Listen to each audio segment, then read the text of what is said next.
what God can do with a man who is fully consecrated unto Jesus Christ. An English preacher named Henry Varley said those words to me many years ago, and I tried my best to be that man. Let me tell you a story. I was preaching in my church in Chicago, and I did a series on the life of Jesus Christ. Oh, I love to preach about Jesus Christ. I started the series, and I preached about his birth. I preached about his childhood. I preached about him choosing his disciples. I preached about how he healed the sick, raised the dead, and opened the eyes of the blind. It was in the fall of the year. I came down to where I was preaching from Matthew chapter 27 and verse 22, which says, Pilate saith unto them, What shall I do with Jesus, which is called Christ? And they all say unto him, Let him be crucified. The crowd was getting restless that night. There was a commotion going on outside the church.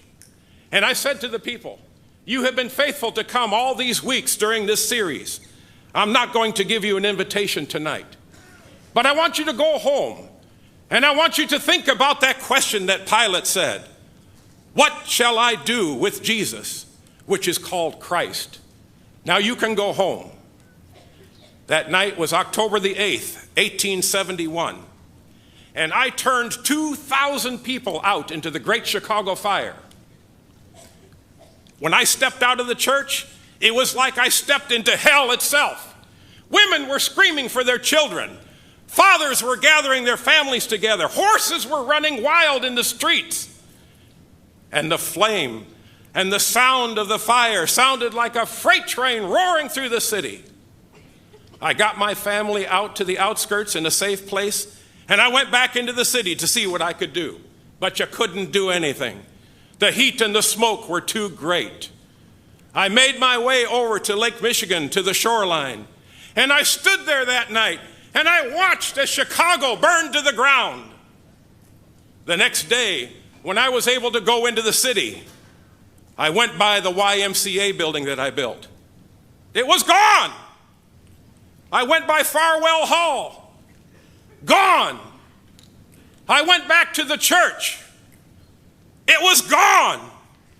And I made my way through the rubble of that church, and I stood where the pulpit was, and I said, Oh, God, I wish I could have those 2,000 people here one more time so I can ask them what they would do with Jesus Christ. Some of those people I never saw anymore. I made a holy vow to God that day that I would never preach the gospel without giving folks an invitation to come to Jesus Christ. Now I'm here tonight to tell you something. You are going to make a decision what you do with Jesus Christ. You are either going to accept him or you're going to reject him. You're either going to say, Lord, thy will be done, or you're going to say, Lord, my will be done. Now, I ask you a question tonight.